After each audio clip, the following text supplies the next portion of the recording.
Okay, so I want you to picture this. You're a woman in your, let's say, 40s or 50s, and you suddenly find yourself wide awake at 2 a.m., or, maybe it's 3.3.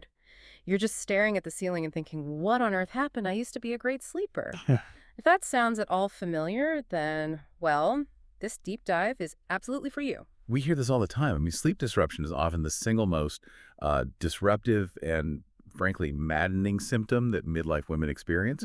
So today we're taking a really close look at the source material you shared, specifically at that intersection of hormonal shifts and, well, sleep failure. And the mission today feels crucial. We are digging into the biological, the hormonal roots of this crisis because you're right. So many women are just told, oh, you're just stressed or it's just part of getting older. Oh. But the sources make it crystal clear. These problems are profoundly linked to hormonal shifts that literally change how your brain regulates sleep and stress. And here's the hook that really grabbed me. The problems often start years before you even hit full menopause. We're talking about perimenopause. And the central issue isn't always just low hormones, but the sheer instability of those hormones. They are swinging wildly, and that just disrupts everything: rest, emotional processing, and critically, our internal thermostat. Okay, let's unpack that instability piece, because it explains why the symptoms can feel so random, so unpredictable. For years, everything's on a schedule, and now it's a roller coaster. So what's actually happening in the 40s that sabotages our ability to even fall asleep in the first place? Well, it really all begins with the decline of progesterone. We call it our primary calming agent, and we need to understand what it does. All right, let's dedicate this first section to that, the disappearing calming hormones and what you called temperature chaos. So why is progesterone so vital for sleep? Progesterone is essentially the body's natural sedative. It works by boosting the activity of GABA. GABA is the main inhibitory, the calming neurotransmitter in your brain. So it's like the brake pedal for your nervous system. Exactly. A perfect analogy. Progesterone pushes that brake pedal down. It promotes relaxation. It signals to your body, okay, time to wind down. So if progesterone is the brake, what happens when it starts to disappear? Well, in our 40s, we start having more cycles where we don't ovulate. And if you don't ovulate, you don't get that big, robust spike of progesterone in the second half of your cycle. So that calming, settling effect is just gone. And this is why women start to feel that restlessness, that anxiety right at bedtime, that trouble falling asleep. We often call it pre-period insomnia because that's when progesterone would normally be at its highest. Right. So the loss of that GABA support just makes your brain so much more sensitive to everyday stress, right, when you're trying to shut it off. It makes that transition from a busy day to a quiet night almost chemically impossible. Okay. Now let's talk about the second mechanism that just destroys sleep continuity, estrogen and thermoregulation. Because even if you do manage to fall asleep, the temperature chaos is waiting for you. Oh, it is the ultimate sleep destroyer. Estrogen plays this huge role in regulating your body's internal thermostat. It basically sets your thermoneutral zone. That's the range of temperatures you can comfortably tolerate. And in perimenopause, that zone just shrinks. It shrinks dramatically. Mm-hmm. When estrogen starts to surge and then crash, that comfortable zone narrows. You suddenly become exquisitely sensitive to heat or cold. And that leads to hot flashes, and at night, of course, night sweats. The dreaded night sweat. Exactly. But here's the really key detail from the sources. Even temperature swings that don't fully wake you up can cause a massive disruption. They trigger something called micro-awakenings. Micro-awakening. Okay, that sounds a little terrifying. Like you're awake without even knowing you're awake? That's precisely it. They're these brief, seconds-long interruptions you don't consciously remember, but they break up your deep sleep, your REM sleep cycles. So you might be in bed for 8 hours, but you wake up feeling like you barely slept because the quality was constantly being fragmented by these little internal temperature jolts. That explains so much, that feeling of, I got the hours, but I didn't get the rest. It's a physiological reality. Your body temperature has to drop by about 2 degrees to initiate and maintain deep sleep. When estrogen throws a wrench in that process, the quality just plummets. Okay, so progesterone loss makes it hard to fall asleep, and estrogen instability fragments the sleep we do get. Let's move to section 2. This one, I think, is the most maddening of all. The dreaded 3 a.m. wake up. Why?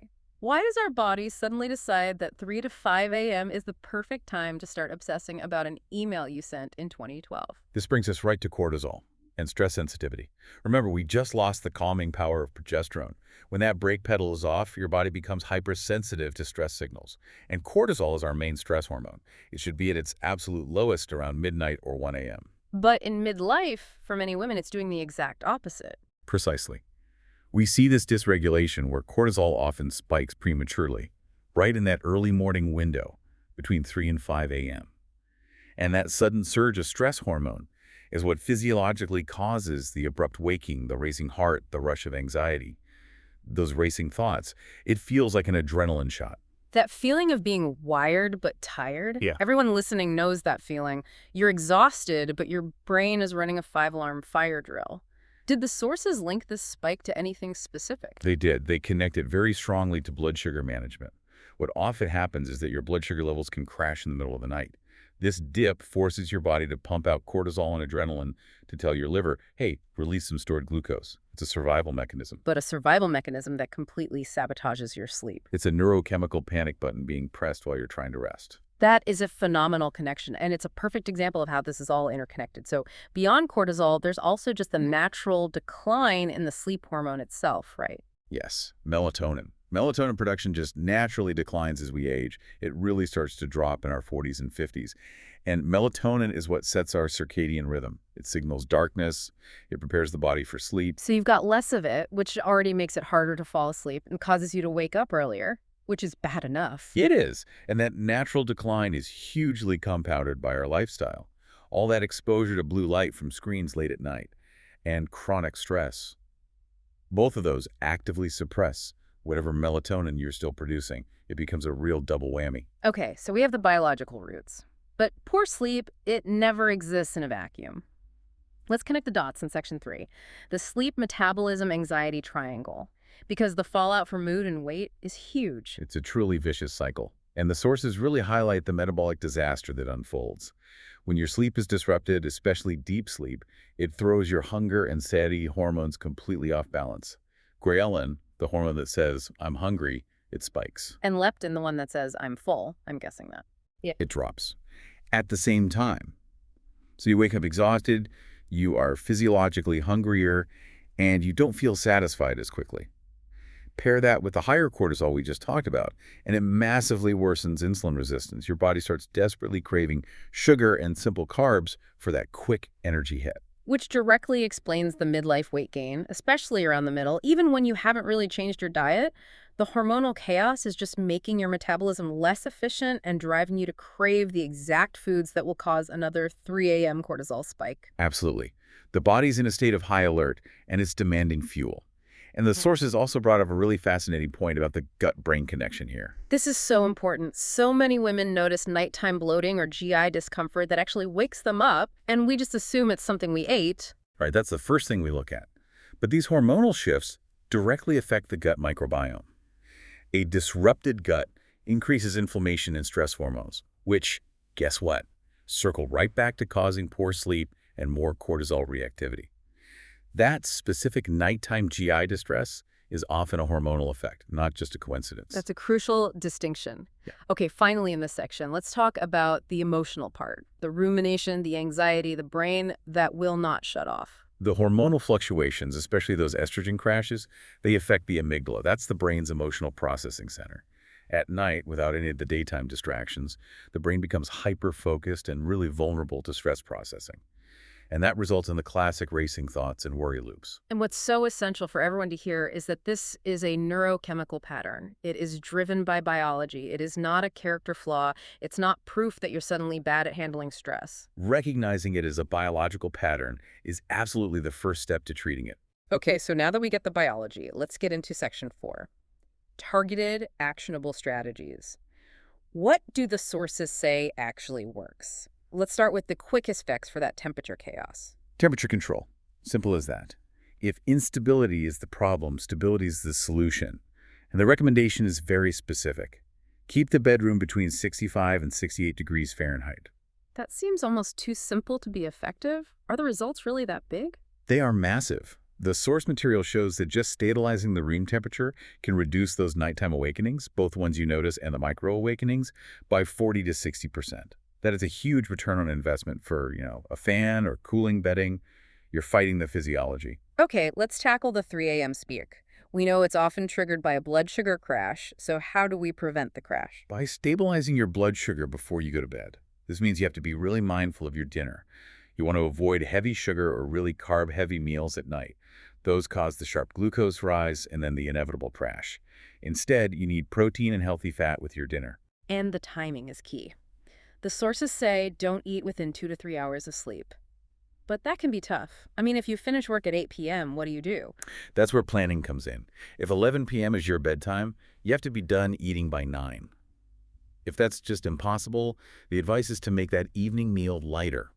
Maybe you shift your heavier carb-focused meal to earlier in the day. A big protein-rich lunch and a lighter dinner with protein and vegetables is so much better for stability than a huge bowl of pasta at 9 p.m. It's about preventing that midnight cortisol release. All right, consistency trains the brain. Let's talk about the wind-down routine for rumination. How do we silence that chatter? The routine itself signals a transition. So things like light stretching, reading a real book under dim light, a warm bath, those are great. They shift you from that fight or flight mode to rest and digest. Okay. But the critical strategy for the rumination itself is you have to get the worries out of your head. You have to externalize them. Yes.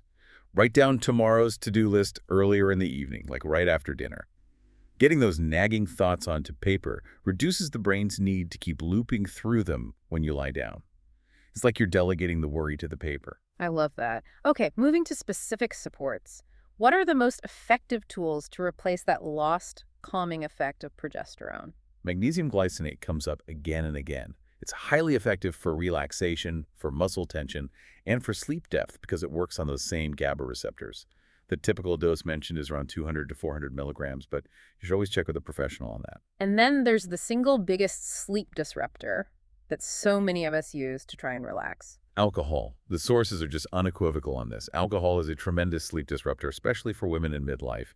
It makes hot flashes worse, it fragments your REM sleep, and ironically, it causes this massive rebound effect where your cortisol spikes even higher in the second half of the night. It directly causes that 3 a.m. wake up. So that temporary relaxation you feel is followed by this huge physiological cost just a few hours later. A huge cost. And the sources offer a really powerful challenge. Try removing alcohol completely for just 2 to 4 weeks. For many women, that alone provides the fastest, most dramatic improvement in sleep quality. We also can't forget movement. And it's not just about tiring yourself out, is it? Not at all. It's about regulating your circadian rhythm. Strength training a few days a week is fantastic for metabolic health. And getting daily outdoor light, especially from a walk in the morning, helps set the timing for your melatonin release at night and your cortisol release in the morning. It just makes sleep deeper and more efficient. Okay, finally, when is it time to stop trying to fix this on your own and get professional help? You should definitely seek a consultation if the sleep disruption lasts for more than 3 months, if you suspect something like sleep apnea, or if you're having really severe night sweats or sudden intense anxiety, and of course if the insomnia is just severely impacting your ability to function during the day. And the good news here is that sleep can improve so dramatically with the right medically supervised hormonal support. Absolutely. The sources mention things like oral progesterone, which directly targets that GABA system, or low-dose estrogen for the night sweats. But these are very individualized tools for a complex biological issue. So this deep dive has made one thing incredibly clear. These midlife sleep problems are not random. They're not just frustrating anomalies. They are deeply rooted in predictable biological shifts. That loss of calming progesterone, the chaotic estrogen, and those vicious cortisol spikes. And we really want you to leave this feeling empowered, because these challenges are highly treatable. You can use targeted strategies that address the biology and the behaviors. Better sleep is possible. It really is. That's the perfect takeaway, because when sleep improves, literally everything else improves with it. Your energy, your mood, your weight, your resilience, your whole quality of life. So as you think about all this, we want to leave you with one provocative thought. Based on everything we've talked about today, which of those core hormonal factors, the temperature chaos, the blood sugar instability, or the cortisol timing, which one do you think is your single biggest barrier right now? Identifying that primary trigger points you directly to your most effective first step. Start there.